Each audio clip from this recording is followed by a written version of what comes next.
அனைவருக்குமே வணக்கம். சற்று முன் கிடைத்திருக்கக்கூடிய ஒரு மிக மிக முக்கியமான செய்தி ஒன்று வெளியாகியுள்ளது.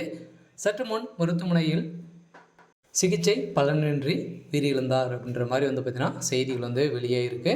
ஸோ ஏற்கனவே பார்த்தீங்கன்னா இவிகேஎஸ் இளங்கோவன் அவர்களுக்கு பார்த்தீங்கன்னா உடல்நிலை சரியில்லாமல் பார்த்தீங்கன்னா திடீர்னு மூச்சு திணறலால் ஏற்கனவே ஸோ அரசு மருத்துவமனையில் பார்த்தீங்கன்னா ஒரு தனியார் மருத்துவமனையில் அனுமதி பெற்று சிகிச்சை பெற்று வரும் நிலையில் இப்போ பார்த்தீங்கன்னா அதிரடியாக மீண்டும் திடீர்னு மூச்சு திணறல் ஏற்பட்ட நிலை பார்த்தீங்கன்னா இப்போ ஐசியூவில் இருந்த ஒரு நிலையில் தான் இப்போ தமிழகத்தில் பெரும் பரபரப்பை ஏற்படுத்தியிருக்கு. இவர் பார்த்தீங்கன்னா ஏற்கனவே காங்கிரஸில் பார்த்தீங்கன்னா இணைந்து சட்டப்பேரவை உறுப்பினராக இருந்தார். ஸோ இதைத் தொடர்ந்து இப்போ பார்த்தீங்கன்னா திடீர்னு இவருடைய மூச்சு திணறல் ஏற்பட்ட காரணத்தினால ஸோ அப்போலோ மருத்துவமனையில் அனுமதி பெற்று இப்போ சிகிச்சை பெற்று வரும் நிலையில் சிகிச்சை பலனின்றி உயிரிழந்ததாக ஒரு பரபரப்பான செய்தி வெளியாகிருக்கு.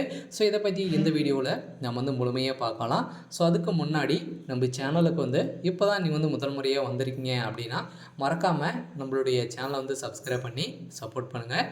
ஸோ வாங்க வீடியோக்குள்ளே போகலாம். ஸோ மருத்துவமனையில் பார்த்தீங்கன்னா அனுமதி பெற்று காங்கிரஸ் மூத்த தலைவர் இளங்கோவன் உடல்நிலை முன்னேற்றம் அடைந்து உள்ளதாக பார்த்தீங்கன்னா மருத்துவர்கள் ஸோ 2 நாட்கள் முன்னாடி சொல்லியிருந்தாங்க. ஸோ இதை தொடர்ந்து இப்போ திடீர்னு பார்த்தீங்கன்னா இரவு நடந்த சம்பவத்தினால திடீர்னு மீண்டும் மூச்சு திணறல் ஏற்பட்டதாக மருத்துவர்கள் வெளியிட்டு உள்ள அறிக்கையில் இப்போ ஐசியூவில் இருந்து வரும் விகேஎஸ் இளங்கோவன் அவர்கள் பார்த்தீங்கன்னா தீவிர சிகிச்சையில் இருந்து வராரு. இது ஏற்கனவே இவர் பார்த்தீங்கன்னா ஈரோடு கிழக்கு தொகுதியில் சட்டப்பேரவை உறுப்பினராகவும் காங்கிரஸ் கட்சியின் மூத்த தலைவருமான விகேஎஸ் இளங்கோவன் அவர்கள் பார்த்தீங்கன்னா இவர் தீவிர அரசியல் இருந்து விலகி நிலையில் எம்எல்ஏவாக இருந்த அவன் மகன் இருந்த பின்னர் மீண்டும் பார்த்தீங்கன்னா அரசியல் களத்தில் களமிறங்கி இவர் பார்த்தீங்கன்னா இவர் தற்போது 75 வயதாகும் இபிஎஸ் இளங்கோவன் அவர்கள் பார்த்தீங்கன்னா அரசு பணிகளில் மற்றும் மக்கள் பணிகளை கவனித்து வருகிறார். இதனையடுத்து சமீபத்தில் மூச்சு திணறல் ஏற்பட்ட நிலையில் திடீர் உடல்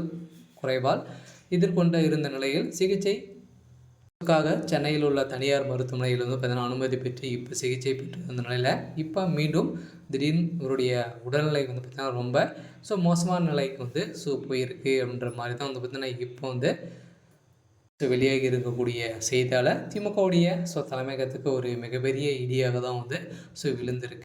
இருந்தாலும் முதல்வர் ஸ்டாலின் அவர்கள் பார்த்தீங்கன்னா இவருடைய உடல்நிலை குறித்து விசாரித்து வரும் நிலையில் இவருடைய உடல்நிலை ரொம்ப மோசமான நிலை தான் இருக்குது. இன்னும் 24 மணி நேரத்தில் இவருடைய கதை முடியறதுக்கான காலகட்டம் நெருங்கிடுச்சு அப்படின்ற மாதிரி தான் பார்த்தீங்கன்னா மருத்துவர்கள் வெளியிட்ட அறிக்கையில் ஒரு மரண செய்தியாக தான் வரப்போகுது.